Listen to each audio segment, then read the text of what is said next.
দেখুন, প্রথমত সাংবাদিকরা তাদের পেশাগত দায়িত্ব পালন করার ক্ষেত্রে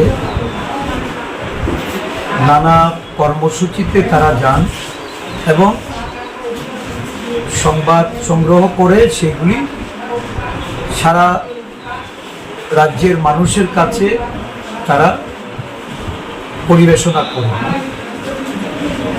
আমি গতকালকে নিজেও লক্ষ্য করেছি যে একজন দাম্ভিক, অহংকারী এবং স্বেচ্ছাচারী এই রাজ্যের শাসক দলের মন্ত্রী সাংবাদিকদের সম্পর্কে কটূক্তি, নানা মন্তব্য উনি ছুড়ে দিয়েছে। এটা অত্যন্ত নিন্দনীয়। এই দল বিজেপি,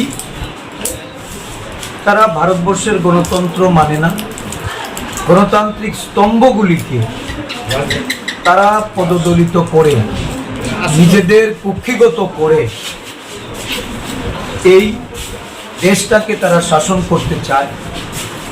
নরেন্দ্র মোদী থেকে শুরু করে এই রাজ্যের চুনোপুটি নেতাও মানুষের অধিকার, গণতান্ত্রিক স্তম্ভগুলি, তাদের যে নিরপেক্ষ ভূমিকা, তাদের যে দায়িত্ব কর্তব্য, সেগুলি নিয়ে তারা সবসময় অবহেলা করে চলেন।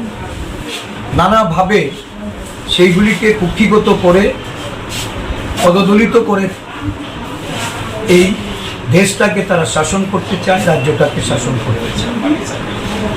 ত্রিপুরা প্রদেশ কংগ্রেসের পক্ষ থেকে এহেন ঘটনার আমরা তীব্র নিন্দা জানাচ্ছি। যারা পেশাগত দায়িত্ব পালন করে যাচ্ছেন তাদের প্রতি আমরা সহমর্মিতা জ্ঞাপন করছি।